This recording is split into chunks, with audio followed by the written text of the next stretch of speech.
JCW Lunacy on the air, and right off the bat, we see arriving Jeeves, the first time we've seen him since a beatdown from Vince Russo with the baseball bat, and he's not alone. His cousin, EC3, is here as well, and he looks pissed off. I got a little surprise for you tonight. What do you got? Your boys. My boys. Against Willie Mack, Too Tough Tony, JCW Tag Team Title Match. You know, Vince, I knew you'd come back home one day. I think you and Caleb should worry about who it is that will be Caleb's opponent. What was that? Opponents?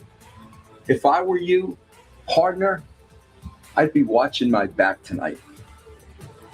Oh, no! Oh, misfire there! That got pimp slapped into oblivion! Oh, yeah. Good night, Irene. Good night. Here comes the burning hammer! Yes! Yes! Yes, Conley! Revives us all week! Reno! We have a huge fucking problem. The truck, all the merch, shirts, jerseys, every fucking thing, every bit of it, gone for the rest of the tour. I can't. I don't know. What do you mean gone? What do you mean gone? Somebody jacked us? Cocaine goes crazy! Oh, check that out!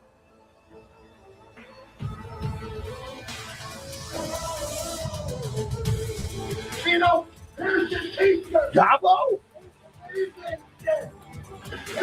Vito. The power of Willie Mack. Jeez, what a throw! Oh, look out! Tony, gonna make the building fall! Oh, all three men come down hard. I mean, he's been watching the security cameras as well. Whoa, Vito making a big line of, oh no! Oh, they're brawling right out here next to us, Joe! Vito and Violent J are trading hands! Oh no! Look out! Oh, the set's gonna go over! Oh, they both took each other out of commission! And now we return you to your regularly scheduled Lunacy and the feature players who are in the main event for now, but not for long, because he's coming next week. Next week? Fuck him up, fuck him up. Hit him with a uppercut. I'm from the Fight Club. You know we love the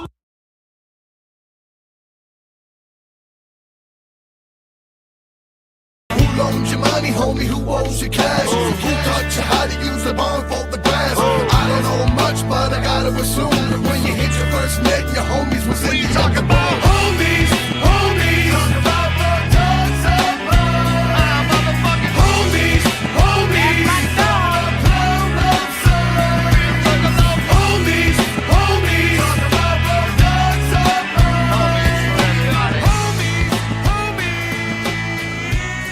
Man, that's my dog.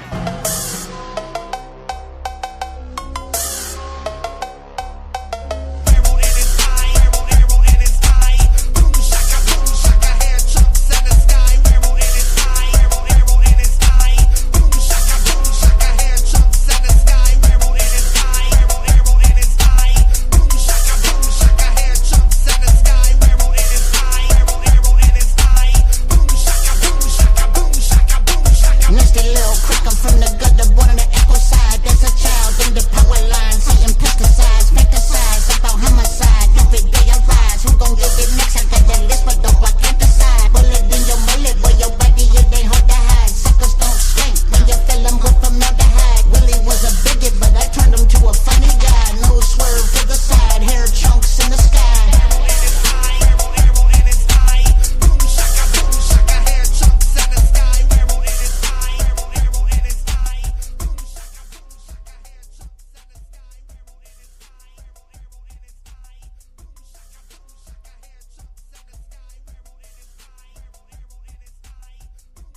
Hello, everyone, and welcome to your Lunacy review show, and it's called Insanity.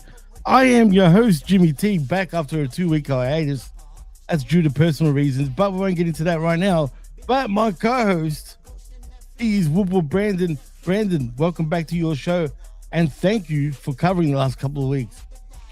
Hey, no problem, man. The show must go on. Whoop, whoop, and glad to finally have the theatrics back and all the bells and whistles. Whoop, whoop. Oh, true. That's a good point. I'm just happy to be back, man. Good to see you again, man. No, thank you, man. Likewise.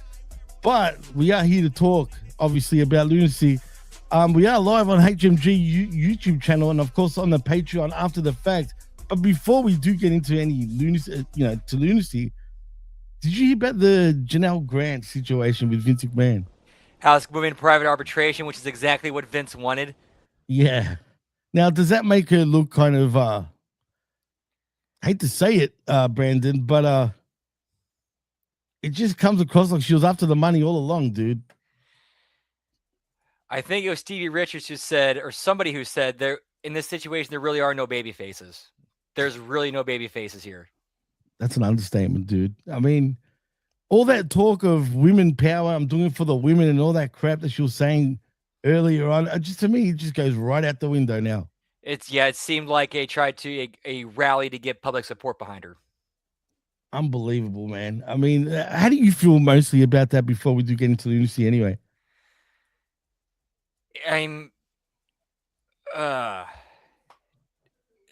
First and foremost, if her claims are true, then Vince is just we all know Vince is fucked in the head.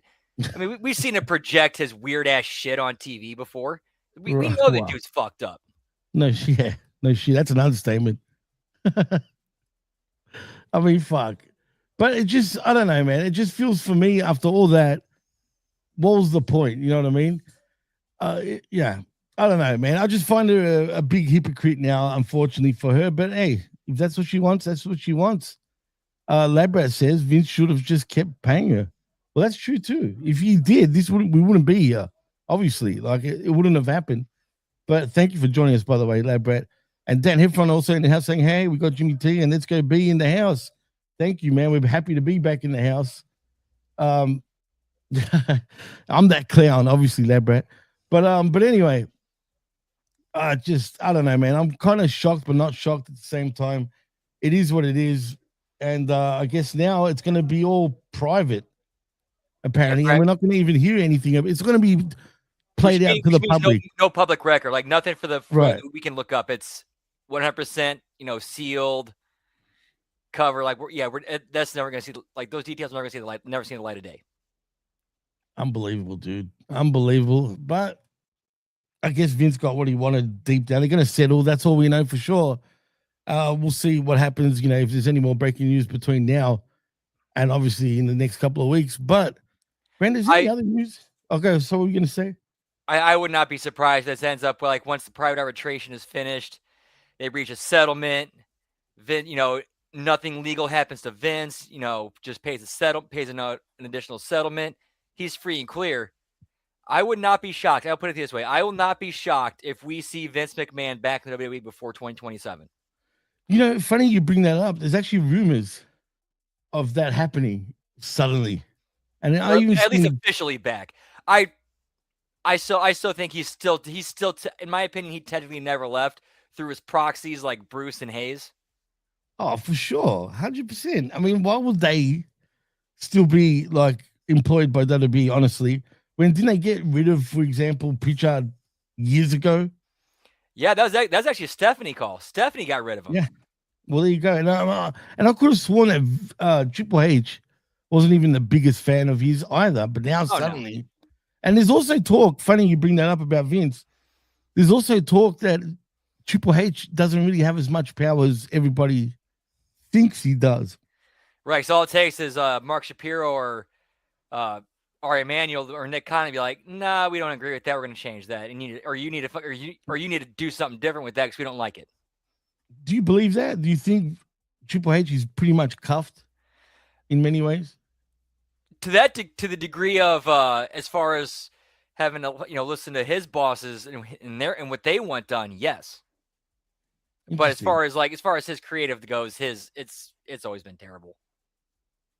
Yeah, I mean, but see, I don't think Triple H is that terrible though. I think if he actually had proper control, supposedly, Apparently, like he doesn't, for all we know. I don't know how true all that shit is, but if that's the case, I mean, we know deep down he can do a lot better. I mean, look at his NXT days, how good that was. And even when he first kind of took over in WWE, it seemed like everything was all roses, man. Everything seemed good. But unfortunately for him, maybe it's not all as shiny as he wants it to be. And I feel like he gets a lot of stick for no reason in some ways. He's like the fall guy.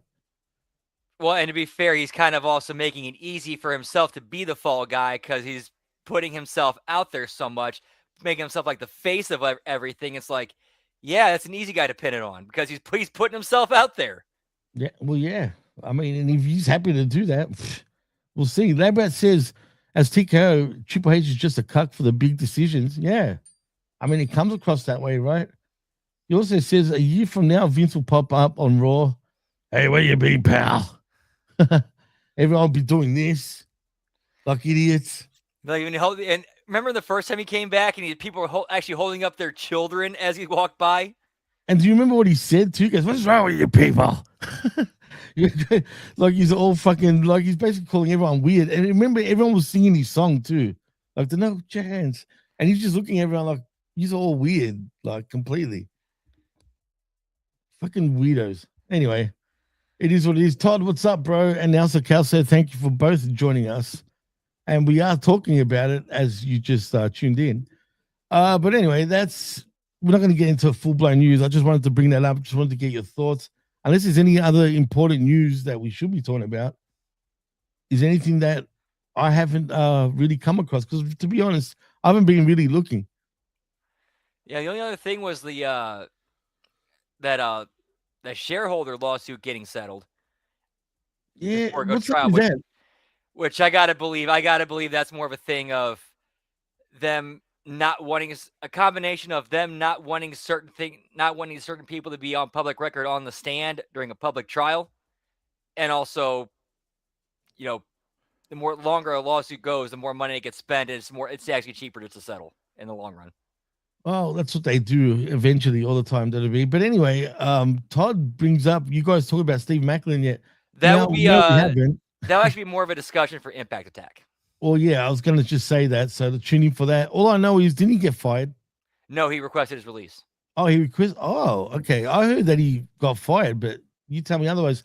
We're not going to get into that now. Like I said, and like Brandon said, tune into the Impact Attack 9:30 p.m. Eastern on Monday night for Whooper, Brandon, and the Vet, where they will talk about what's going on with Steve Macklin. But so tune in then, Todd. You'll find out then.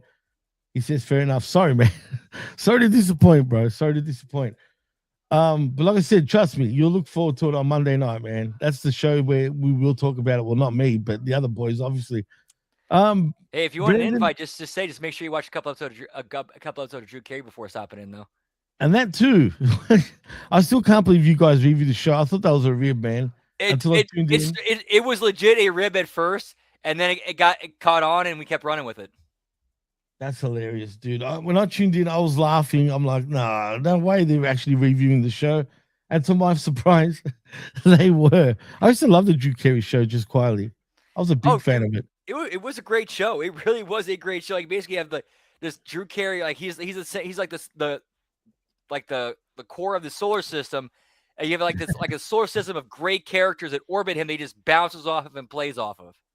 Yeah, no, he's awesome, man. I mean, the show's not going on anymore, right? It's dead now. No, yeah, it did. I think it ended in 0405.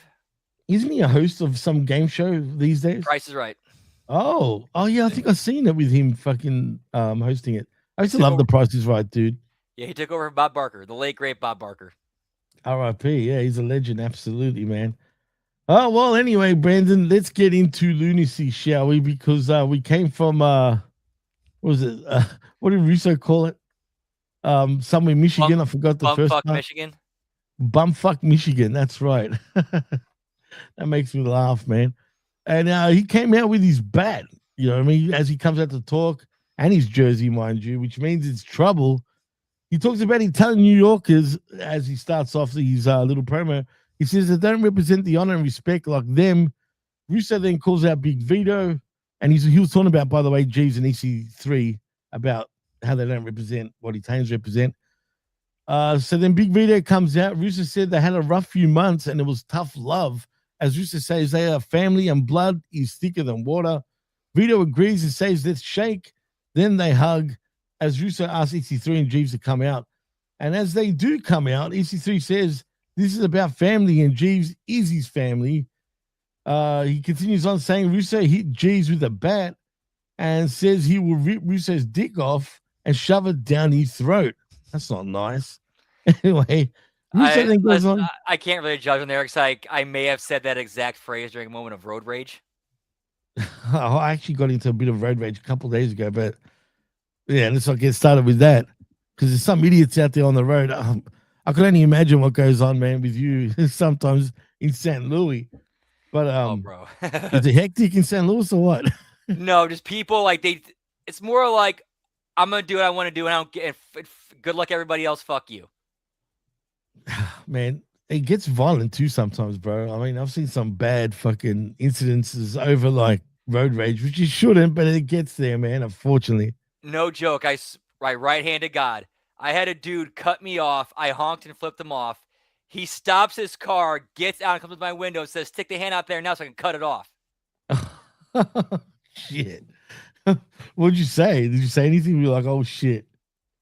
No, here's my thing is like I don't really think that quick on my feet. One thing I suck is that it's being quick on my feet. You were probably shocked at the time, right?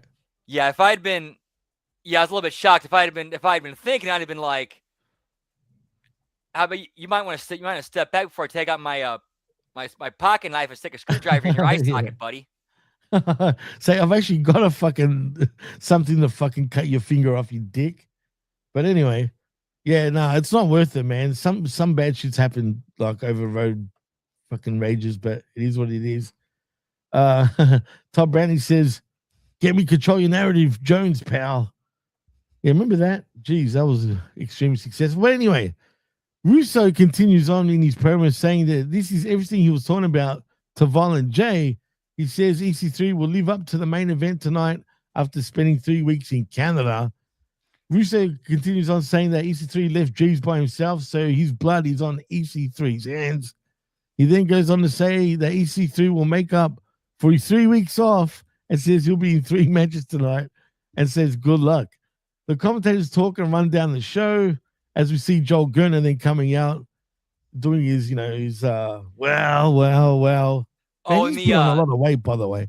And that wing challenge he talks about, that is a shoot happened. There's footage out there of that.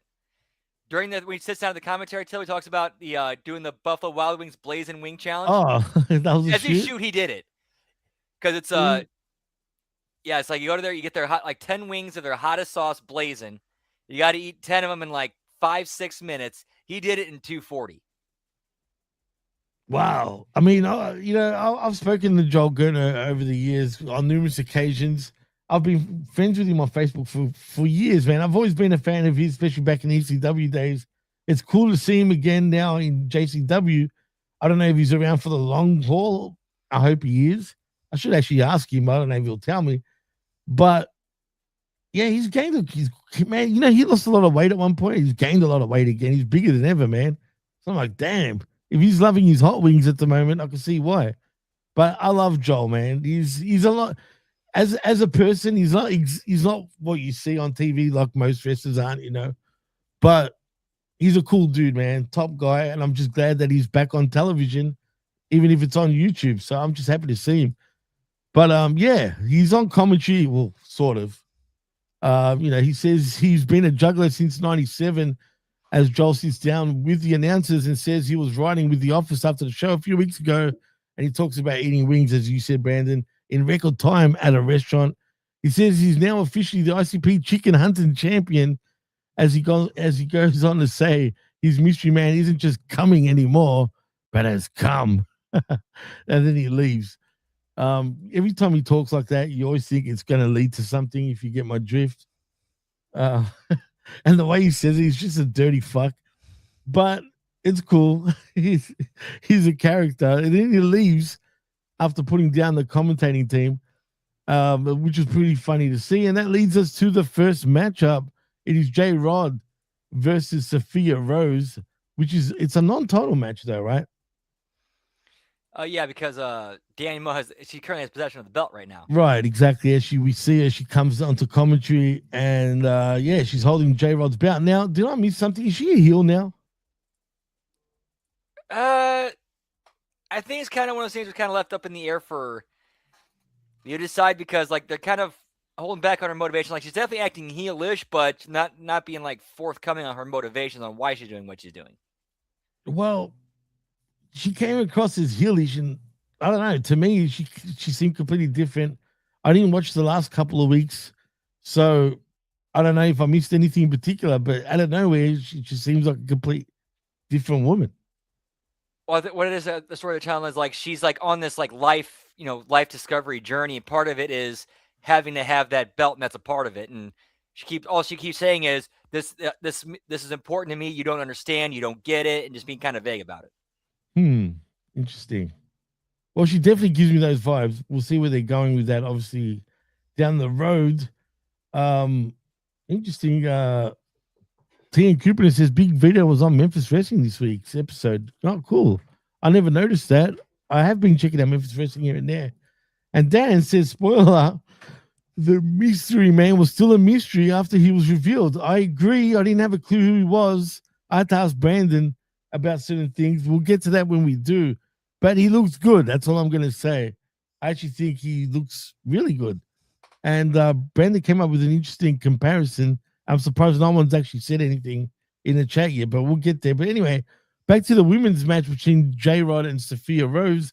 This is a pretty quick match, I'd say. I mean, felt like it was about 2 minutes. But anyway, she basically pulls on her, and what? Basically, we got a brass knuckles. She pulls out brass knuckles and knocks and pins her. But there's not much really to say other than it was a pretty short match and not much else, Brandon. Yeah, more kind of like, I guess it's more just, keep the Danny Mo stuff going, and also at least give Sophia Rose a win, which again, I do kind of question them, the pinning the champion, but at the same time. Well, it was brass knuckles. Yeah. I mean, to be fair. Yeah, so I'm wondering, do they not have any, I have to guess, I guess they didn't have enough women on the roster for this show. Yeah, what's going on with Hollywood Haley J right now, man? Is she just doing the slap thing? I mean, she hasn't been around in a while unless I've missed something. It just seems like... Yeah, she has been, her absence has been noticeable. Like, really noticeable, man. And right now, like you said, it seems like a revolving 3 women sort of thing. And this week, we've pretty much had another 3 women. It's like it's always 3 women and different sort of like it could be Danny Mo, Crowley, and say J-Rod one week, and then this week we got Danny Mo, J-Rod, and Sophia, right? So it's always like a revolving 3 women sort of thing every week. Right. I was going to think, and Todd brought up a good one, Giselle Shaw, but Giselle Shaw's been presented as a babyface, so that wouldn't have worked here for that. Wait. Giselle, debut? Yeah, they did. Yeah, they did a 2 out of a 3-week thing where Giselle ended up winning a contract. Really? Okay, interesting. And well, we didn't see her this week, obviously, but okay, interesting. And they've apparently signed her. Well, at least in storyline. The Hammer's in the house. What's up, Hammer? Thank you for joining us, bro. Nelson Kelso says it does kind of stink how sometimes are in big storylines and then disappear. That's true, man. We've said that before. That's part of the whole not having people under contract, independent contractor type deal. If you can't if you're not able to lock down people to committed, dates for this period of time, then yeah, you kind of got to figure out a way to work around that. Yeah, they should know ahead of time what's going on, right? You think?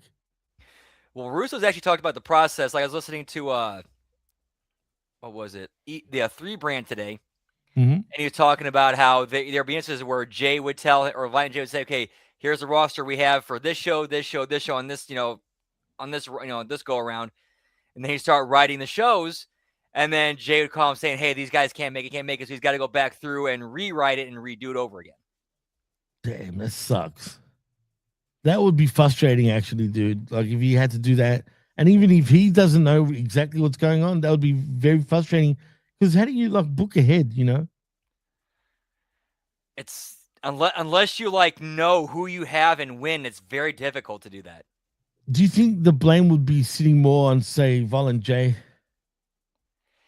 I really don't think there's anyone you can lay any blame on. It's because with just how many moving parts there are, it's easy for stuff like that to fall through the cracks.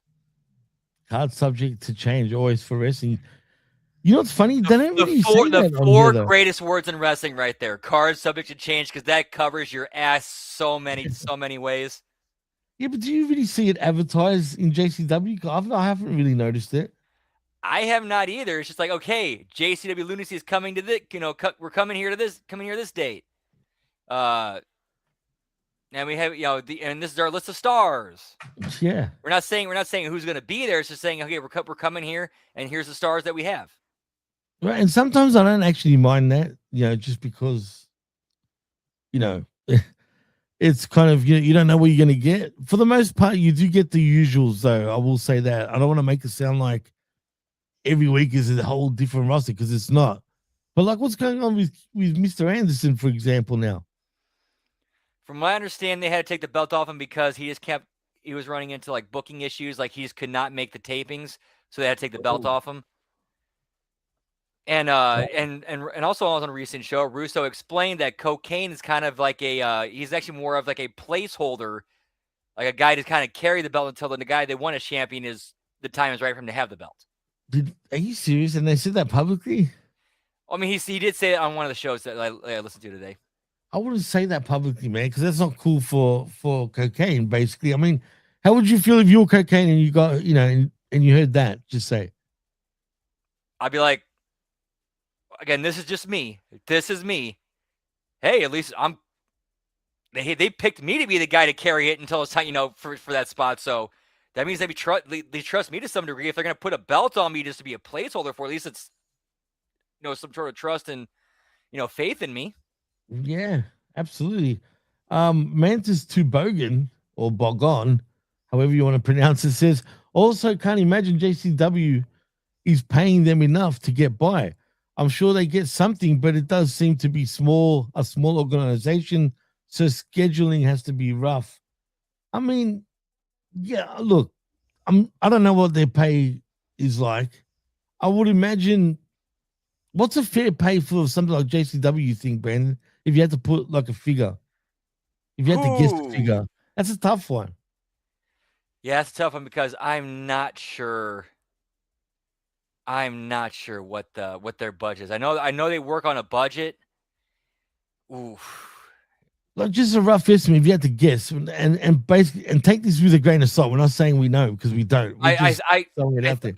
Yeah, depending. I'm guessing just based on like the names that are on there. I think it'd be like a sliding scale, but like I think the absolute lowest, I think got to be $100 per shot. You think, the lowest you're talking about, right? Yeah, lowest $100 per shot. Yeah, I agree with that. I'm thinking the higher sort of end of the card. Probably $1,000. I wouldn't be surprised. Probably about $1,000 for highest. That's exactly what I was going to say. You took the words out of my mouth. That's exactly what I was going to say. Like I think, like for Nick Nemeth.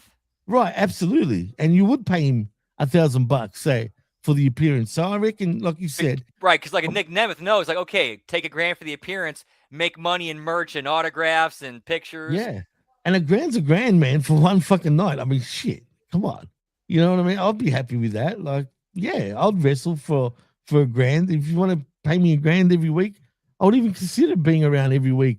But it depends also who you are. If you come from getting paid like over $1 million a year, and then going down to $1,000 a night, that's still decent money. But some guys might be like, ooh, Well, it also helps with, at least in Nick Nemeth's case, it also helps him. He's also signed to TNA.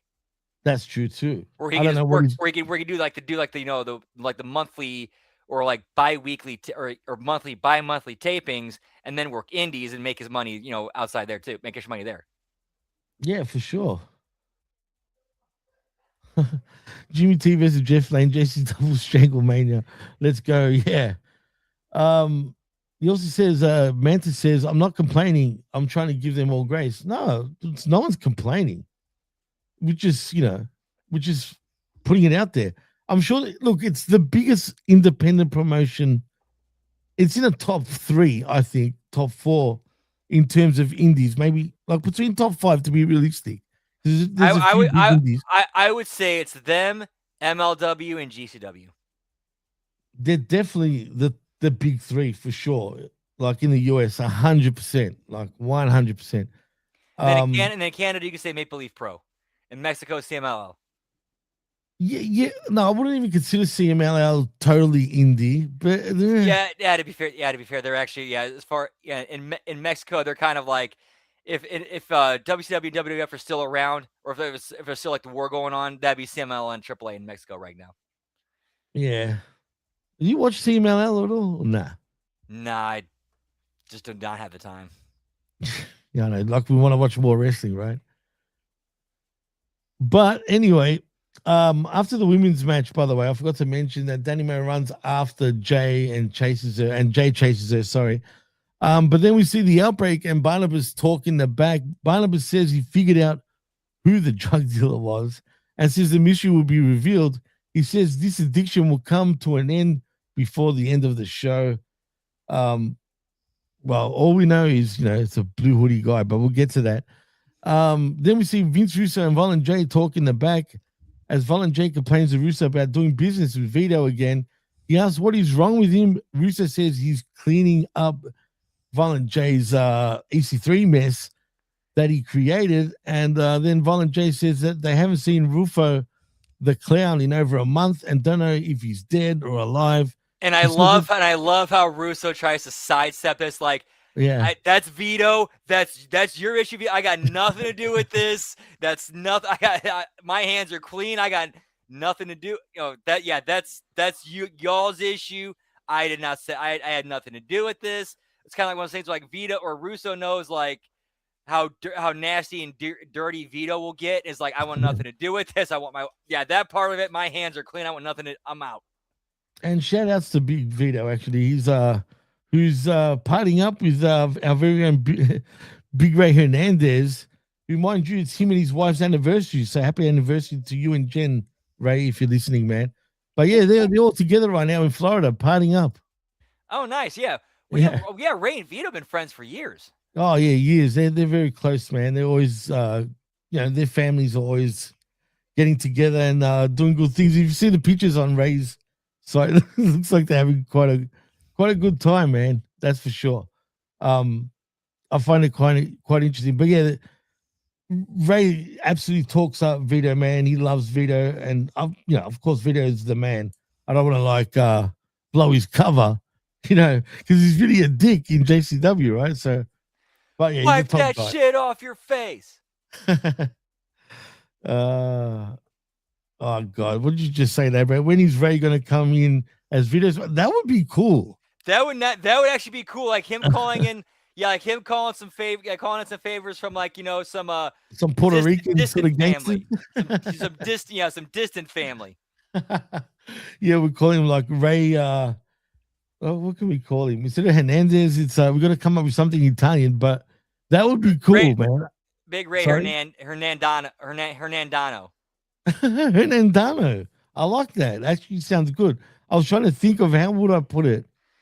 Dude, I got his last name, but yeah, you said it. I'm not sure who the wrestler is who's playing Sally Boy, but I can't help but think that he's like a Latino pretending to be Mexican. Like he's trying to he's speaking Spanish, but then adding like Italian stuff at the end to make it sound Italian. That's the vibe I'm getting. That'll be hilarious. I hope that happens. That's a good. I never thought about that, but that'd be cool. It would not be the first time we've seen that done in wrestling. I mean, we've seen an Italian portray an Arab. Yeah, always. We've seen an Arab portray a Cuban. So come on. It's wrestling, man. It's pro wrestling. It happens. Like I've even known non-Greeks portraying Greeks, and I was so disappointed. I'm talking about in the indie scene, especially. I was like, really? I won't say the name, but there's a couple of them out there. But anyway, but that leads us to this, which was interesting because as Vince Russo and Yvonne and Jay were talking, and to take it up with Vito, we see Father Bronson talks before his match and says he sees a bunch of people, and this is with EC3, by the way, a bunch of people that want some red love. He says he's referring to people who haven't stepped into a gym in some time. He says they have a legend named the Batman here who makes Fago hot dogs. He then says that the Batman is poisoning them with Fago while they are overweight. He goes on to say he forgives the people though and gives the ref a rose to give to EC3, who's got his back turned to him, and then hands the rose, and then we go off to the match. Interesting matchup. I was surprised by this match. For the most part, we see Father Bronson working the leg of EC3 throughout the match, and EC3 gives some jawbreakers and boots him away, and then gives him a lariat, and then we got elbows, and then EC3 says presses him, and then Bron pulls EC3's throat over the top rope, and then springboard flying knee for him for 2, and then EC3 holds him like a DD3 and throws him backwards, but they both end up getting counted out in the end, pretty much. Yeah, this seemed like a really odd finish. I mean, I get they're trying to protect both guys, but then I wouldn't have gone with this matchup though. I get why, like they're trying to throw like the big dogs pretty much at him and make it obviously not easy, make it hard for him. But then this is when you're forced to like protect both the guys.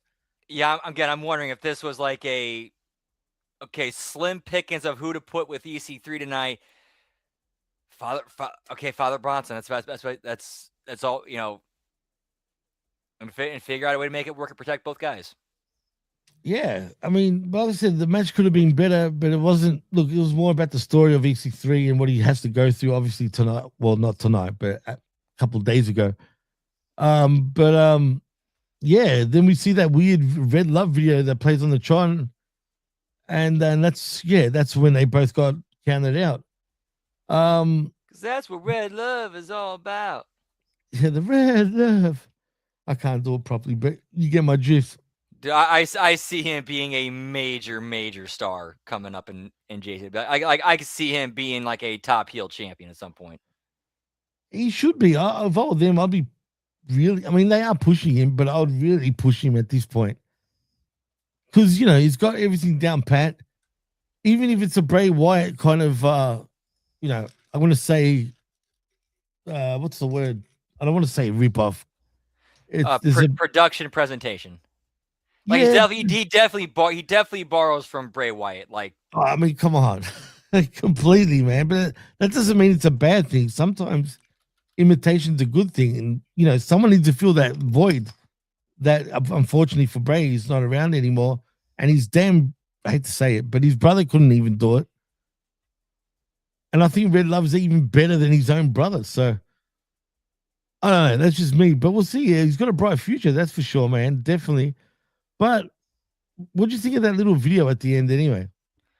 I liked it. Good stuff. I mean, they've kind of scaled back a little bit on some of like that aspect of his character, and I think it's important to kind of go back to and remind us of like why we got hooked on him in the first place and what made him so like diabolical and like intriguing. He's definitely intriguing, that's for sure. But yeah, it was very interesting. Next, we see Sally Boy talking to Yabo in the back and does Godfather quotes. Yabo says he's no godfather, and Sally tells him to kiss his brass ring. Vito comes in and asks what he's doing. He's pretty much flying off the handle. He says all Sally does is fuck up since he's gotten here. He tells him to stop being a jerk off and tells him to give him his ring back. He says Yabo better smiling up too, or he'll get fucked up even more the next time. He then yells at Vincenzo for not keeping Sally in line as someone knocks on the door, and Vito asks who the fuck is that? And then we go to a break, and in return we see it's Von and Jay. I do have a little bit of personal story about us being knocking on the door and having that response given to me. Oh, okay. Well, tell me. So I think it was This is 08, 09. I was delivering pizza for Pizza Hut. I'll never forget. I knock on an apartment door. So I knock on the door. Who the fuck is it? Pizza Hut, ma'am. Who the fuck ordered pizza? Are you serious? Sound like Jim Cornette was ordering pizza. Double cheese. No, I'll never forget. Like what's up? Did that really happen? My right-handed God, that happened. No shit. What'd you do? What happened? I just kind of like, then I got to the end of the door. Then the woman opens the door. She looks at me like I did something wrong. Why this dude walks up behind her, sheepishly going, "Hee hee." He's like, serious, bro? Yeah, he's kind of like giggling and laughing at me. He's like, "No, I got this." And then he eventually pays me exact change, of course. Not even saves a tight ass, basically, right? Didn't even give you a tip. Nope, I had to get that kind of treatment just for delivering a pizza and then we get a tip for it.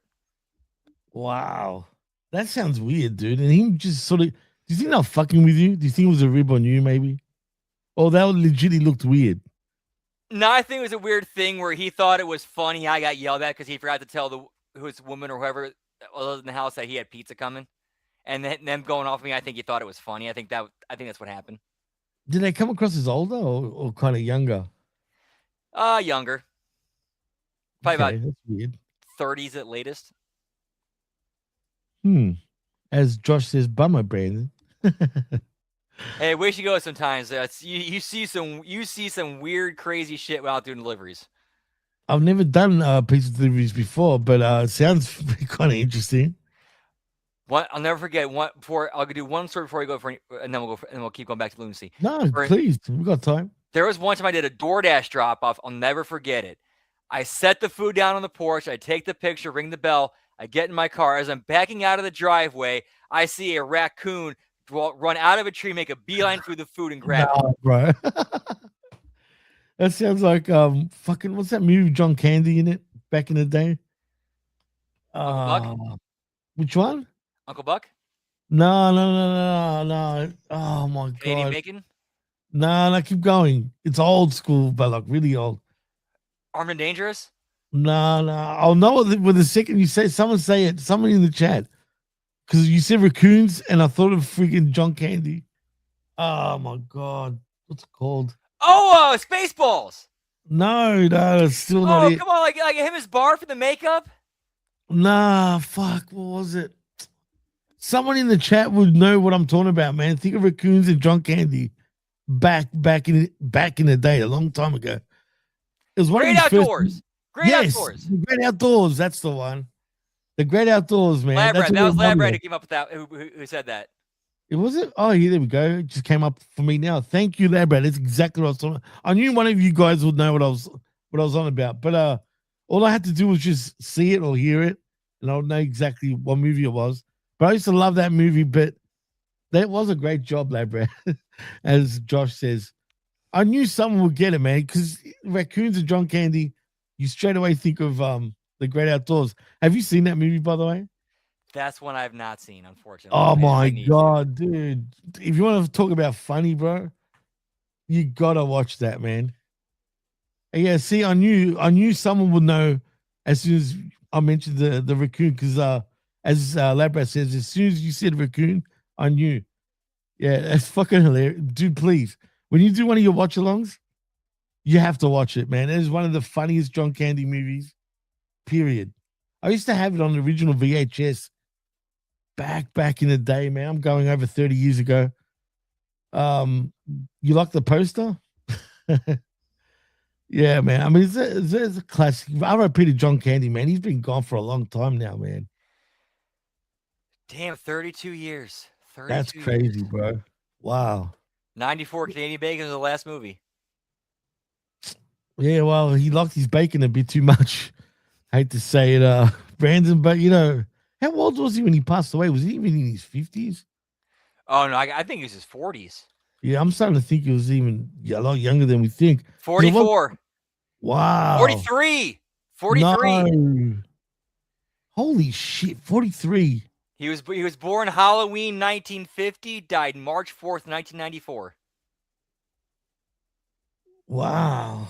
That's crazy, bro. I've outlived him. I'm 43 right now, and I'm born in October. Not Halloween, though, but you know. That's nuts, bro. That is, wow. And it was from a heart attack, right? If I remember correctly. Fatal heart attack, yep. While filming Wagons East in Durango, Mexico. Fatal heart attack in his sleep. Damn, dude, that sucks. He looked a lot older than 43, I must say. But well, that was also the 90s too. Like 43 nowadays looks like you're 30. Yeah, what's up with that, man? Is it the generations like our generation? It's weird, dude. Because think about even sports like athletes back in the day. They were 30 years old. They look like they were 50, bro. You know who? You know Finn Balor, right? Of course. If you had to look, if you looked at him right now, if you had to take a guess, if you did not know what his age was, take a guess what you think. I know how old he is, and I know he's in his mid-40s. But yeah, you wouldn't think that. There's no way. Like, it's crazy, man. All my friends are in their mid-40s. There are a couple that probably look a lot older, but even like people when they meet me, they spin out when they're like, I'm like, man, I'm mid-40s. Like, what? I thought you in your 30s. I'm like, thanks. But yeah, as Josh said, 44. Exactly. Right. And if you told me Finn Balor was 30, I'd believe it. So would I. Heck, 30 years old, I'll literally believe that. Like anywhere between 30 and 33, he could even pass as younger, not 20s. Early 20s, you look like a baby, man. Really. Right. You still got that bait. Yeah, you still got that. Yeah, and like Labra says, truth has them all beat. Dude's in his mid-50s, looks like he's still in his 30s. That's crazy, man. Thank you, Nelson Kelso, man. You always give me the thumbs up for what I'm wearing. Actually, quick question. What's going on with the Knicks right now, man, and the Spurs? I actually want to know the scores for the game. All I know is it's Knicks 3-1, game 5 tonight, I think. Yeah, tonight. Isn't it tonight or tomorrow? Let me check. Because I think the game started now, like an hour ago even, if I'm right. I could be wrong. But I'm just curious to know what the fuck the scores are, man. Oh, it's halftime. Halftime. Spurs 42, Knicks 37. Man, I gotta jump on that once we get off this show. But we've seen the Knicks overcome 20-point plus deficits in the same That was series. crazy. So yeah. Dude, did you watch that game? I did not, but I read about it. Holy shit. 29 points down, bro. Going into the third still, and they choked the Spurs like big time, bro. Like, like Andre the Giant grabbing Bob Uecker. Yeah, bro, I've never seen a comeback like that ever, like in the finals series. Actually, it was a record. It was the biggest comeback in playoff history. Dude, that was like the Music City Miracle. Dude, I'm telling you, it was nuts just watching it. It was weird. But that's the momentum they got. I'd rather see the Knicks win it in New York City, though, instead of in San Antonio. I wouldn't be surprised if the Spurs do win, but it'll be interesting New York wrap it up tonight, but we'll see. Manta says you guys need to do a John Candy movie watch-along stream. But you know what? If we do the Great Outdoors, I'll definitely do that with you, Brandon. You know what? I might have to schedule a special whenever we can get a schedule worked out, might do a special HMG After Dark for that. Okay, that sounds interesting. I wonder, I'm sure it'll be out there to watch it, right? I haven't looked around for it for like. Oh, I'm sure it's probably free on YouTube. In fact, let me look that up real quick. Yeah, look it up. Just out of curiosity. It could very easily be free on. You think so? Well, like Tubi. Ah, damn! Yeah, it's what? It's on YouTube, but you got to buy or rent it. We'll talk about it later on. I'm sure there's ways that we can get our hands on it. Anyway, yeah, I know for sure that, Brett. They're gonna burn the city down, which is stupid. I don't get it, dude.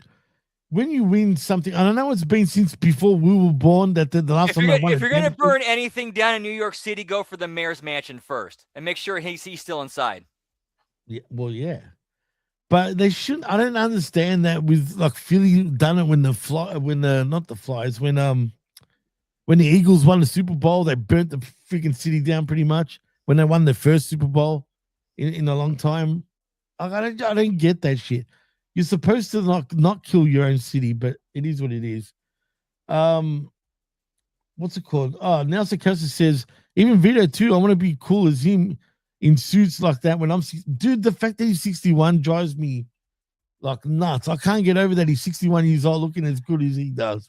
Dude, yeah, we're talking about creepo aging crazily. Vito's 61. If you told me he was 35, I'd believe it. Man, he doesn't even have wrinkles on his fucking face. He's good, like no signs of aging at all. Like the dude is a legitimate like Italian fine wine. It's crazy, man. It's if we age gracefully like he does, I'll be happy. But Josh says New York Knicks fans were beating up Spurs fans. I'm scared. Is that the big fat dude that was getting stomped by a little dude? Because I saw videos of that and I was laughing.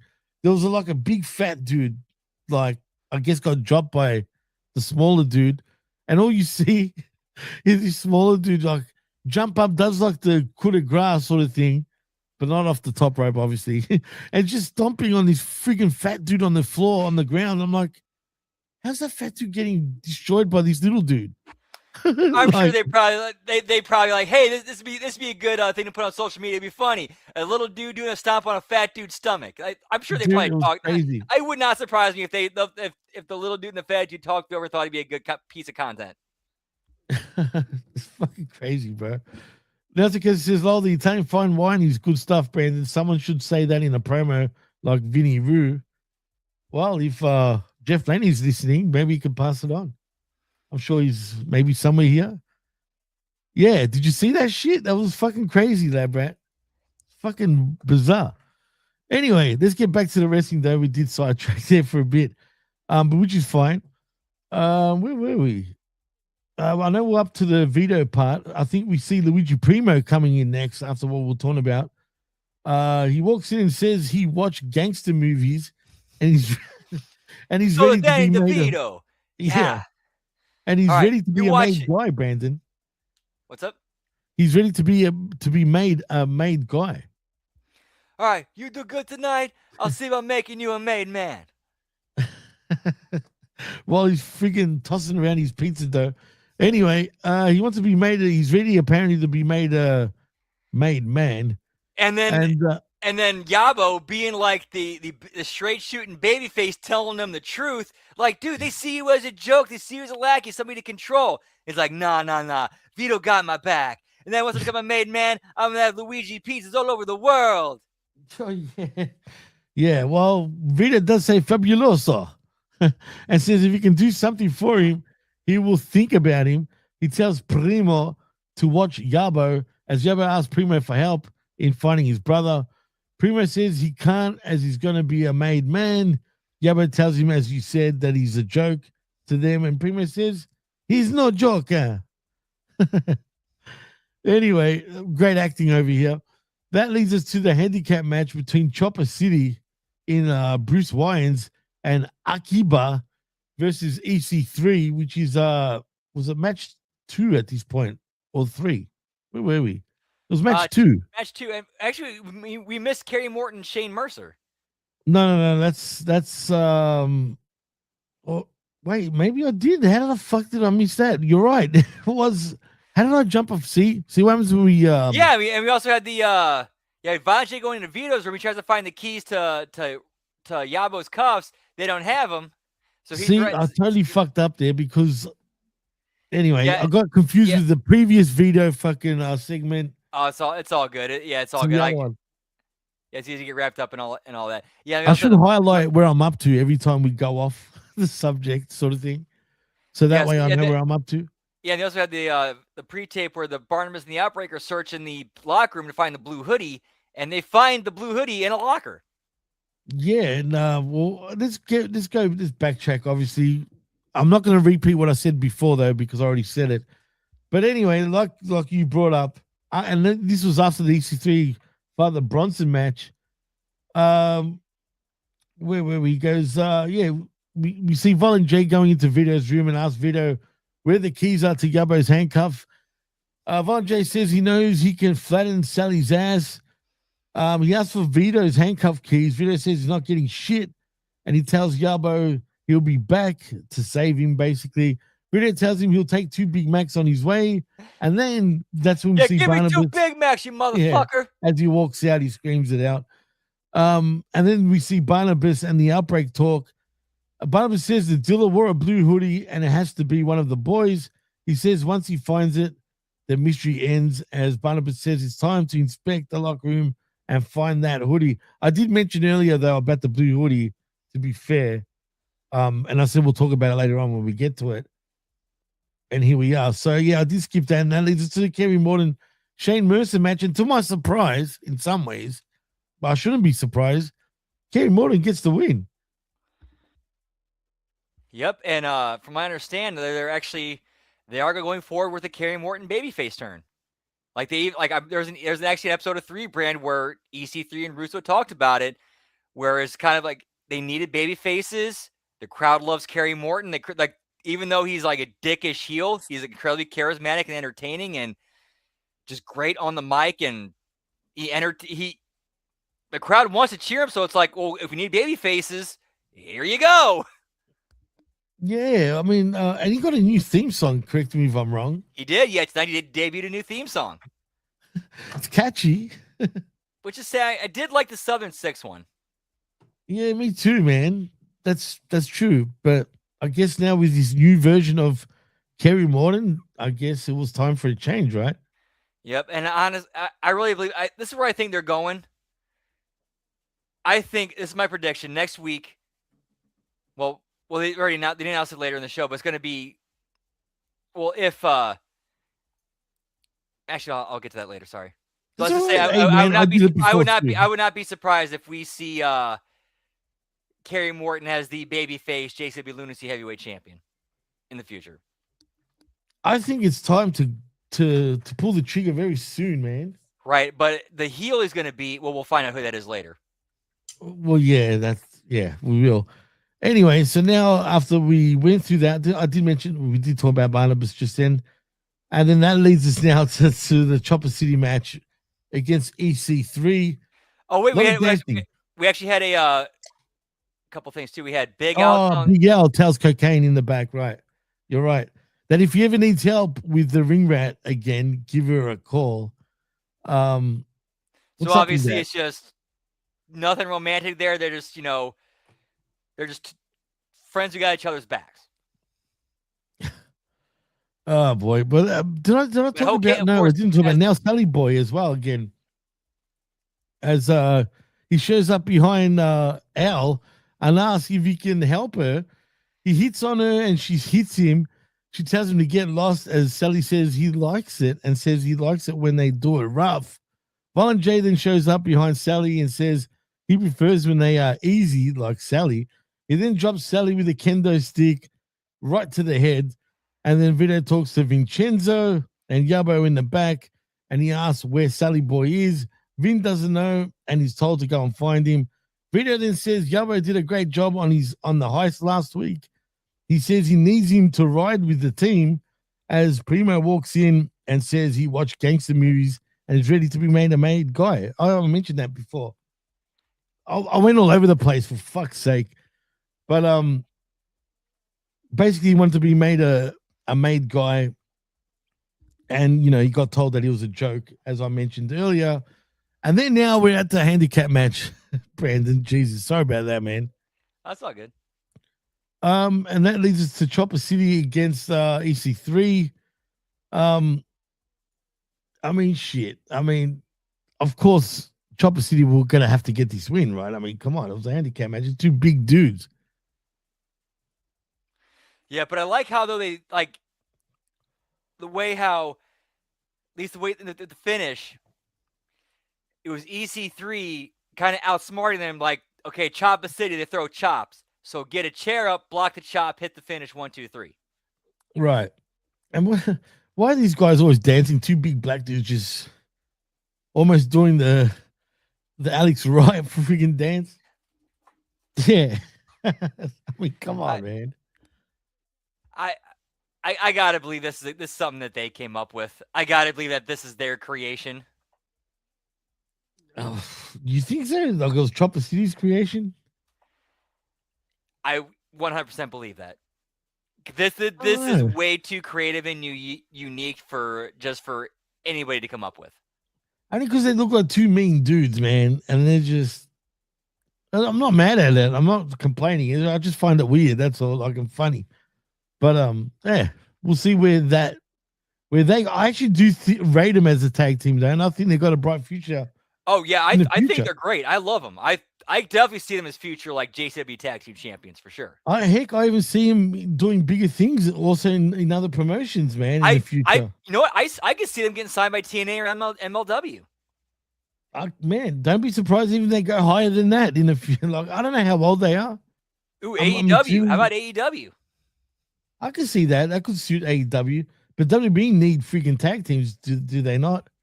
That would be the right place, considering they've got a void when it comes to tag teams. True, but there's a few they could pull from NXT, but then again, they also leave NXT bare. Yeah, you don't want to bear them out too much. Especially after they already just rated NXT of talent the last few months. That's what I'm saying, right? There's way too many, man. You know, they got rated into the main roster, and they're pretty successful for the most part, in my opinion. Whoop that trick. Oba. Oh, bro. Did you watch the Raw this past week anyway? I mean, how over was friggin' Oba, man? Oba is over. Oba is over. That was awesome, dude. The way the French crowd were just losing their shit over him, that was pretty cool. But anyway, forget about that for now, because afterwards, after the match, we see the back seats beat up Chopper City. Atiba is double stomped on, and then he takes a T gimmick, if you know what I'm saying. Caleb Conley and Russo then talk in the back, and Caleb says what's going on is bullshit, and he should be champ. Russo then says Violent J has nothing left for him. He says that Conley went through 3 weeks of hell and he came out strong. Russo then goes on to say that it all ends tonight and they pay his game, which is Caleb versus Cocaine for the JCW World Title. He says he needs to skate by tonight and Cocaine is next. Then again, we see Barnabas and the Outbreaker looking through lockers in the back. The zombies spray themselves with some kind of powder, which was fucking hilarious. Yeah, they find some baby. Yeah, because you know how the baby powder and whatnot. Right. They found. So of course they found some someone's locker. It's like, oh, powder, need a fix. Right. And then Barnabas, funny enough, finds that blue hoodie that he was looking for, as I was alluding to earlier, and he knows who it is apparently. We'll find out. That's actually the last shot for the show. Right, and that leads us to the 4 weeks of hell match, which is not the main event, but like we're close to the main event. It is the 4 weeks of hell match between Caleb Conley and a mystery guy, which ends up being Gruel. Speaking of MLW, which was kind of surprising. Yeah, that's also the same dude who, remember that story that came out about a dude getting stabbed at an independent show by a fan? This was the dude who allegedly got stabbed, but apparently there's no stabbing. Whoa, wait a minute. So apparently Cruel, who's a big, mean-looking dude, got stabbed at MLW, you say, by a fan. No, I think it was a GCW show. I think it was a GCW show. Is that Berwyn Hall? Yeah, that was the incident that got Berwyn Hall to ban wrestling from ever being booked there again for even though it's been there for 20 plus years. That's crazy. That is weird, man. Cruel was the wrestler who everybody said got stabbed during this fan the video of all the wrestlers beating the shit out of this fan because they thought he stabbed him, and it turned out to be a complete fake thing where he didn't get stabbed at all. That's weird. He was the dude. No. He was the dude they said got stabbed, but didn't really. I would have been him, man. The guy, look at him, man. He looks like a machine. I've watched a lot of his MLW stuff. Wasn't he the lead of Contra at one stage too?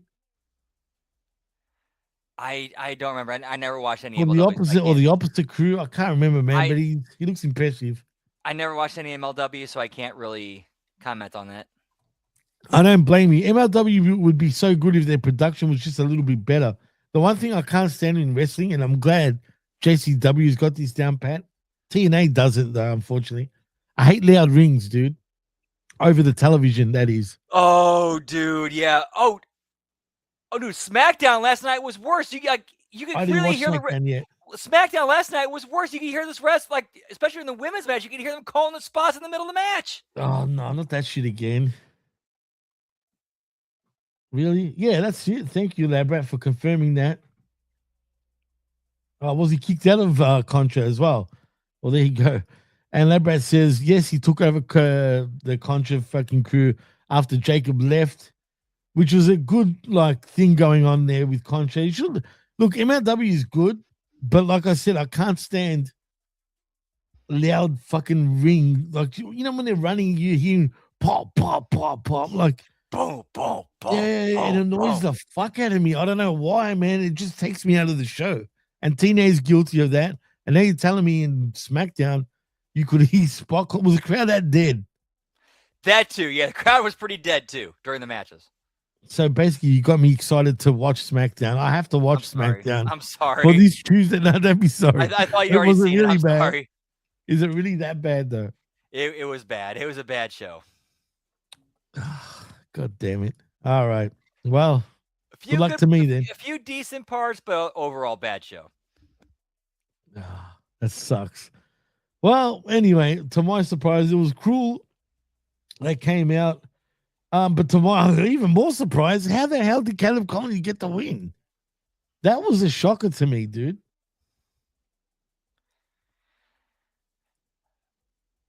Yeah, like how the fuck? I did not expect him to get that win, man. That was a big upset to me.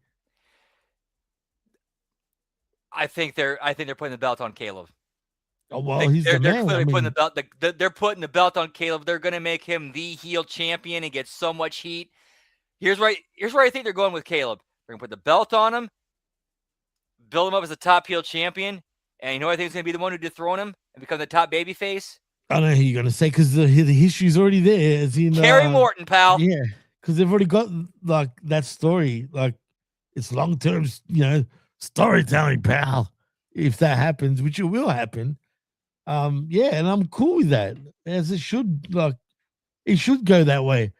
And Russo loves both those dudes. Like he loves both Caleb and Kerry. They're the 1A and 1B of that company, really, man. Let's be honest. I mean, they really are. You know what? I'll say that they're like the Austin and the Rock of JCW right now. Right, and they're not obviously Morton's extremely young, still in his 20s, right? Oh yeah, he's like 26, 27, I want to say. And then you got Conley, I'm sure he's probably in the 30 range. Mid 30s, yeah. He's still got probably another 10 years left, at his prime. Actually, I would be booking the shows around them too anyway, 100%. Oh shit, he's older than me. What? Ooh. He turns 40 August 30th. Conley? Yeah. What the fuck, bro? You know what? Come to think about it, he has been in the business for quite a while. But that's crazy. I didn't think he would be in his 40s. That's nuts. He dated Daphne at one point. I think I knew that. I remember him in TNA, and it would have been around that TNA time, right? No, it's before that. Even before that. Okay. Interesting. Yeah, the Caleb with the K gimmick. Yeah, that was like 3-4 years ago. This version of Caleb is so much better anyway than that crap. Let's be real, man. I mean, he's way better here. Josh says, Jimmy, watch Trick Williams' entrance where he interacts with a kid that dressed as Trick. Great moment. I am going to watch it because I have to for this week in WWE, obviously, with myself and R to the B to the V, where we talk all things WWE, of course. So I am going to watch it. I heard someone else mention that too. But isn't he supposed to be a heel? Why is he doing these type of interactions anyway? I think they're kind of like they try to make Trick a heel, but the crowd loves him so much, and he's so entertaining and charismatic. Yeah, you know why? Because he's so cool, bro. He's too cool. He's way That's too the problem. Cool. Way too cool. Way too cool. Can't boo. You cannot boo Trick. He's too cool. You can't. You have to change the theme song too if you want any chance of booing him. Because that Trick thing as well. I think keep the theme. Keep the thing. No, Whoop keep the theme. That Trick. But that's what I'm saying. Trick. You're always going to get that, even if he was trying to be a real full-blown heel, you know? if you want the crowd to boo, that's what I mean by changing the theme. I don't want him to change the theme, but I can see the crowd just booing the shit out of whatever song it is. That's not that, you know. Dan Heffron says, I saw Caleb versus T. Carino in Ring of Honor like 15 years ago. Damn. I remember Caleb in Ring of Honor too, actually. That's where I first saw him, as a matter of fact. I liked Ring of Honor. Obviously, during that time, Ring of Honor was actually quite decent, but he's been around, man. He's been around all over the place. That's for sure. But like I said, I was still surprised that Caleb did get the win over Cruel because Cruel's one big dude. But it makes sense. Cruel's just there for a week. You're not going to really put him over. You're one of your main guys, right? Yeah, absolutely not. Yeah, no. The blast from the past, by the way, was kind of funny seeing Eugene coming out and stuff like that. Because I've been seeing a lot of Eugene lately for whatever reason. But anyway, we see Vito talks to his crew once again. Wait, hang on. We missed. There's a scene in the back. We had Vincenzo filing Sally Boy after the Vanishing attack. Yeah, he's Sally Boy down in the back. Sally says, "Don't tell Vito what happened. Don't tell me I got beat up by Violent J. Got beat up by." Yeah, he begs him. He begged to not tell Vito, and Vince says he really is a fuck up. Dude, and Vince, how great is Vincenzo been? Like tonight was like the best performance Vincenzo's had in character.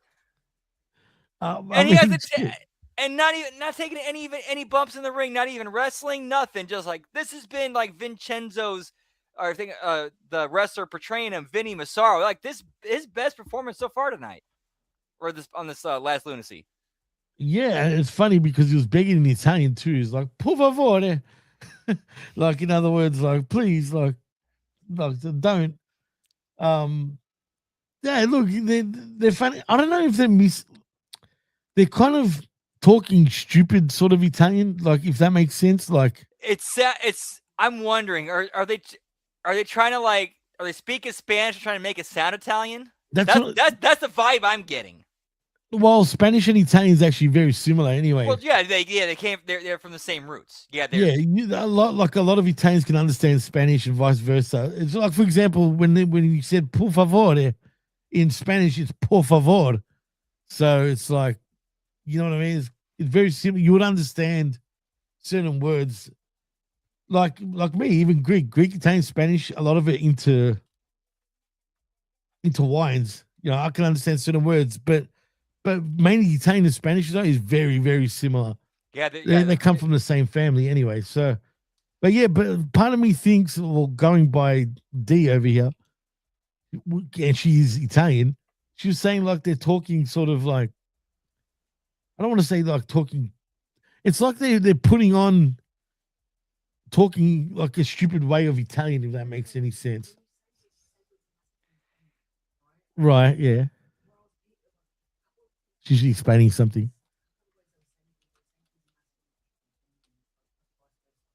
Oh, well, whatever. It's just the way they pronounce things, basically. But part of me makes me think, are they doing that on purpose, though? Just to be idiots, you know? Or they don't really know how to speak it properly, and that's just how they speak it. Part of me thinks they're doing it on purpose, but I don't know. It wouldn't surprise me, only just for the shits and giggles. The dude looks like Super Mario. Labrat says, because early on, Italians came to Mexico and started families with the locals. That's not... That would make sense. That makes a lot of sense. That's not the reason, Labrat. God damn it. So a lot of Hispanics have Italian roots. Yeah, if you're from Argentina or Uruguay, they have all got fucking Italian roots because a lot of Italians migrated there after World War II. But that Mexican thing that you're talking about, come on, dude. That's not how it started.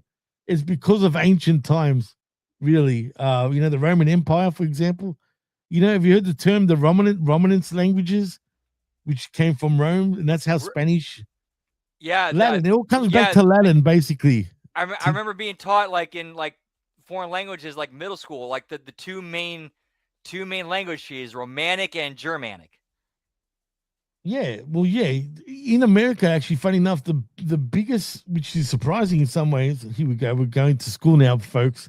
The biggest migration thing in America was not Anglo-Saxons. It was actually Germans. most Americans have got German roots, like a lot of them. You're from one of those families. What's Labrat? Is your last name Italian? I mean, it could be for you, but that's not how Spanish started, though. Technically, but it all comes back to Latin. It's because of Latin. That's how it branched off, basically. It's the same. You know, Romanians and Moldovans speak also a form of Latin, a Romanance language. But anyway, we can go into all sorts of things about shit like that. But yeah, look, there could be this reason. Look, it's the same thing as with Greeks in Italy that speak a version of Greek Italian because of Greeks being there in ancient times, right? So I get what you're trying to say, but the whole Spanish language didn't start from that, though, basically. But anyway, I don't want to go there right now, but we can go back and forth. I'll get back to you on that, Labrat, because now we're up to the back. We see Vito talking to his crew and Yabo in the back. Vito asks if Sally is sick. Sally says 5 guys beat him up. Vito says he saw Vinny picking him up and says he got jacked up by Ronald. Basically, Vito's saying, you're not bullshitting me. I saw security footage. Right. He got jacked up by Ronald McDonald. Vito says that they make him sick and he's tired of picking up their pieces. He goes on to say that Yabo is for Yabo to shut up and listen. He tells Yabo to shut up and Violent Jane next week, or he won't see his brother ever again. So basically, yeah, next week's going to be Yabo versus Violent J, and or Vito kind of sort of says, if you do not beat the shit out of Violent J, I'm going to kill your brother, and gives him the kiss of death. You know what that means? Capiche. Actually, capisci. Capisci. Sally says capisci. I've never heard anything say capisci. What's up with capisci? You got me, pal. Capisci. Anyway, that's what I'm saying. They're taking the piss. Yeah. Anyway, where was I? Yeah, that's basically what I said. That was it. Main event with EC3's final opponent, which is also happens to be Joel Gertner's guy, who has now finally come. I hate hearing that every time Joel Gertner says something like that. He sure did come into JCW, I guess. I just made a mess, pal. Get me the magic socks. I thought he looked like a certain someone, but when we were talking off the air, you hit the nail on the head. Please explain who he reminds you of, actually. He straight up reminded me of Sid, like a little bit more leaner, more, thinner Sid, but still like the blonde curly hair, not quite a mullet, but still tall, jacked, the leather vest, and the fact that he came out to a knockoff of White China. I love that song, by the way. The White China song is just a classic song, and he did come out, and that's what made me think, you know what? It did sound like White China, and then when you mentioned Sid, I'm like, damn, he does look like Sid now. So I think about it. To me, you remind me of a jacked Bobby Eaton. Yeah, Jack Bobby Eaton, yeah. Both. How about, if Sid and Bobby Eaton ever had like their DNA mixed and they had a child, that'd be Josh Bishop. Oh my God. Now, I don't know nothing about this guy, but do you know anything about him? Like, who is he? I know I just know he's a big name on the indies. I have not known much about him other than that. He was a big white. Say that last bit again. Oh, name on the indies. Man, he looks fucking good, bro. Dude, yeah, he looks like somebody like Vince McMahon would have wanted to have back today. How the hell is this guy not signed to any major company yet? I mean, he doesn't look young. He doesn't really look that young. You know what I'm saying? Yeah, probably. I'd have to guess mid late 30s. And if that's the case, again, I'm gonna ask, why the hell isn't he signed up? Could it be some negative backlash towards him? Like he's, just hard to work with? It's the wrestling business. Like all it takes is one person who doesn't like him saying something to the right person. It grows up the flagpole, and then it's a shutdown. That's all it takes. I can see people legitimately being jealous of him, dude. Just look at him. Yeah, like dude, that dude looks like a star, like a monster. Like you see that dude walking through the airport. You're like, who's this dude? Man, somebody. Who is he? I was impressed. I'm not gonna lie. I'm like, who the fuck is this guy? I don't know nothing about him. We just mentioned who it reminds us of. I'm looking forward to what the future holds with this guy. There's not much about him online. I want to know, do you think JCW have signed him up for the long term? Possibly, potentially, I don't know. Because he could be going back and forth between, here and he could be going to work with MLW too. Who knows? Well, also with other indies. So again, could be a one-off, could be a permanent thing. We're not sure. Well, I haven't actually seen him in the fact that he goes over EC3 in this. Well, to be fair, the way he's built up, EC3, he's come off of he's already exhausted from Tour of Canada, and that's to wrestle 3 matches tonight, and then he's had nothing left in the tank. And that's fair enough. If you had EC3 win this, it would be ridiculous. Let's be real now, right? Right, and plus EC3 it was protected because, again, coming off that tour, he already wrestled twice that night, and now he's got to go against a monster like this dude. Yeah, he looked good, man. I'm not gonna lie. He's impressive. He did get the win. It was a pretty strong win, and I'm excited to see where this goes, man, moving forward. That's true. I agree there, Brett. But why would they make such a big deal for 43 weeks for a one-off? I agree. Let's hope it stays that way, or 3 weeks. I know, I got you. Don't worry. 43 weeks. I haven't even been watching the show for 43 weeks, I don't think. But anyway, in saying that, what do you think of the show overall? I thought it was a good show. They did a good job of hyping. Oh, wait. We still had a couple of things afterwards. Oh, yes, we did. So let me get back to it. We had 2 cliffhangers. We did. I forgot to mention again. But if you want to continue on, do you want me to read it out, or do you want to Yeah, we did. So we had a Mac Davis being the perv that he's been trying to is looking like, showing up at the women's bathroom for interviews. And then he finds Big Al, who rightfully just tells him to piss off. And Big Al was great in this. The way she just she's so good, bro. Flings soap and water at him, like, get the fuck out of here. And then the way the horror movie shot of Hokane, like she does the whole Jason. Oh yes, the Wrath of Hokane. And she pops up, does the whole like Jason, Michael Myers head tilt thing, yeah. And then just lays out Big Al. He's mine. I mean, who is Hokane exactly? Is she anyone in particular that we know of? Not that we know of, no. But let's just say that I did when she said he's mine, I detected a little bit of an accent that sounded like came from a little bit south of the border, possibly. Who knows? Good point. She does come across like that. I wouldn't surprise me. It'd be funny if she talks full-blown Spanish to him. If you know what I mean. Like, it'd be absolutely hilarious. Plus, maybe she's the connect, really, to his hookup from Colombia or some shit. You know what I mean? Because didn't they say he's from Colombia? There you go. There's the hookup. Yeah, she's the plug, or the daughter of the plug. Oh, because she wants to get with it, because she's like, hey, I got all these connections down here to these cartels. That's why you want to be with me, because I got your hookup. Otherwise, you're fucked, motherfucker. You know what I mean? And if you say no, all you do is snap my fingers and the cartel's coming after you. Oh, shit. You don't want that shit, that's for sure. But hey, who knows? That's just one idea. That's just one thought. It has to be, dude. Come on, it's got to be. You got to go down that way. Hopefully, they thinking like that. And that's where you bring Big Al in. Big Al is the one who takes care of like the Hokane situation, whereas then lets Cocaine take care of like the dealers and the male dealers. Oh my god! And then that's how somehow. Do you think the zombies even come into play with their connect and their junkies now, and somehow it all connects?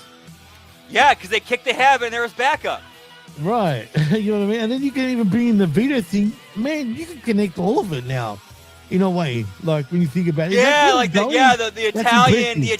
Italian Colombian mafia cartel connection. I like that. But fuck, imagine that. you know what? It just blew my mind because if that's what they're doing, that is great booking, like smart sort of thing. We could be way off, but it makes sense though if they were doing that. We're just putting like pieces together that would make sense. Not that we know where they're going. It's just like, okay, looking at the characters and where things are going, like, okay, these pieces would fit. Yeah, it would. It just makes sense. Labrat though thinks that it would be Mickey or Pondo is the dealer. I could see Mickey. Oh God. Pondo, man, he has not been. I think as a shoot, he got fired and let go. My opinion, because we have not seen him since that thing where he tried to run down Mosh Pit Mike. And he's not been on TV since. That was like months ago. Months ago. And they haven't even brought it up since, which is odd. But again, that's what happens, unfortunately, with these type of companies and holding on to talent and whatnot. But hopefully, what we're talking about. But the last shot we had was Barnabas sniffing the hoodie, being like, "No, I haven't smelled that scent in years. It can't be you. It can't be you." And I gotta throw this out there because I was listening to the latest Zero Metrics Mucho Opinions, where Vince sat out, and it was Jeff and Barnabas, and they talked about how they're gonna start exploring Barnabas' backstory and his history coming up. So I'm wondering, is this like the first step into it? You can go so many ways. Ever since they both returned to blue sweaters. The blue sweater, man. So yeah, I'm wondering, is the dealer somebody from Barnabas' past that he thought he'd never see again? Now, I don't know enough of his history to know who that person might be. The thing is, they haven't explained his history. So this is kind of like the breadcrumb to start explaining it. Or could they be doing what AEW is guilty of and just expect you to know the history? You know how they do that shit in AEW? I doubt this is something different. I think this is them starting to get into Barnabas' backstory. Like, we've seen him as, like, you know, kind of the carnival barker, the ringmaster for the Outbreak. Now we're starting to go in. Now we're going to start seeing, okay, what's this dude's history? How did he get here? And I think this is the first step of somebody from his past showing up and being the dealer for the Outbreak. Interesting. Well, look, either way, it leaves me excited to see what goes on in the future. They'll definitely explain. Like, they will absolutely go over that backstory. I know, because especially with Vince Russo, one of his pet peeves obviously was the fact that AEW doesn't explain shit, and they expect everyone to know automatically what the fuck is going on. Unfortunately, whereas whereas with Russo's writing, he'll tease a backstory, breadcrumb, and then explain the backstory. Right, exactly. So they're not going to go that way where they just do shit for the hell of it. Obviously, they'll actually explain themselves, which is the right way to go. So, right, like with the Brothers of Construction, like, okay, we've seen them as clowns for how many years? Okay, here's the backstory of they're clowns because they're actually part of the Vito's Luciano, part of the Luciano family with Vito, and Witness Protection sold them out, and that's why they're clowns. Vito's now found them, and that's why we're at where we're at now. Well, and we were saying that before it even happened. Remember we were saying, imagine they go down the fucking mafia route where they're not clowns anymore and they're completely like normal, and that's exactly what they did. So we did see that, like we foreshadowed that weeks before it actually happened. And Labrat, I've brought up the James Mitchell thing 100 times, but if it was James Mitchell, I will. If it's James Mitchell, I'll pop. That would be perfect. We need the red jacket though. If you found a red jacket, not a blue hoodie, then you'd say James Mitchell 100%. Like, dude, I was listening. I forgot what interview it was. I was listening to James Mitchell. You know where he got the red jacket from? I think I know this story, but I can't remember. Fill me in. Richard Pryor. I think I've heard that story. How did he get his hands on it through Richard Pryor, though? No, I mean, it's the idea of wearing a red jacket. Oh, okay. I thought he actually got it. Pryor. Right. That makes sense. But he's not a comedian. That's the problem. Right, but still, it was a good look. Yeah, I mean, I'm a big fan of James Mitchell, except he fucked up for NWA, if you know. I'm not saying it's his fault because it wasn't, probably. No, they're playing for that lands on Billy Corgan because he 100%. greenlit that to air. Shot himself right in the foot, but it happens, I guess. That's pro wrestling for you, man. But in saying that, Brando, let's take it home. If you had to give this show out of 5 face slaps, what would you give it? I'd give it an 8. It was a nice solid 8. Good show. Oh, damn it. Thank you, Josh. 15. Damn. That's nothing, though, compared to 29 a few days ago. But anyway, I'm going to tune into that now, though, and I want to watch a soccer at 1 o'clock my time. A show against Turkey, yeah. Hopefully they beat the Turks. But anyway, also, Brendan, tell them what you're up to and what you're doing, man. See, once you go off the air here, shit, I'm not sure how much left of AAA. I'm not sure how much left of AAA is left. It's only an hour show, right? We only went an a hour little show, bit longer, damn. though. Yeah, sorry, man. We did go a bit longer and a bit later because I had to do a few things, man. But that's all good. Plus, to be fair, I also started going off on tangents too. So why? No, I mean, no, on this show. No, look, we hadn't been together for a couple of weeks, so we had a lot to talk about too, man. These are longer shows than usual as well. You know, sometimes we do go long. It's rare. Usually we're done within 45 to an hour. But we went over an hour 30, and there was a lot to talk about, to be fair. Yeah, to be fair, Jason did give us a lot to talk about. Absolutely, 100%. And I agree also, as Josh said, I'll give it an 8 as well out of 10. I thought it was one of the better shows, compared to the last few weeks even. I didn't watch the previous 2 weeks, so I don't know how good they were. But, yeah. Labra says, I think AAA is on its main event. Well, technically, you could start from the start again. I could rewind, yeah. Yeah, so it's up to you if it's you'll on do it YouTube. Yeah, fuck it. We'll do a replay watch along. Fuck it. I mean, it's the same thing essentially. But Labra says, "Well, good show. Thank you, Labra." 8 Fagos as well. He says, actually, we should be giving it a Fago score probably. I hate Fago just quietly. I don't like it. I've had a few of them. I don't know, man. I can't comment. I've never had Fago, even though I actually should try it because there are a few places nearby me where they do sell it. I should give it a try. It's like a real candy sort of flavors. They're really like, I don't know, man. I'm not into them, but maybe you would be. They're all right, but I don't know. But in saying that, I'll get the diet flavor just to be safe. Is it diet Fagos? I've never seen them. I'm sure they got a diet Fago. I swear I've never seen diet Fagos, man. If there is, let me know. But if you do get one, please tell me. Get me Fago dogs. Yeah. Yeah, pal. Well, in saying that, I am Jimmy T. He is Whoop Whoop Brandon. You've been listening and watching the most craziest local show on the whole World Wide Webs. It is HMG Insanity, your JCW Lunacy review show, live right here on Hammy Media Group's YouTube channel, and of course on the Patreon after the fact. Till next time, peace out, much love, and thank you for joining us. Peace.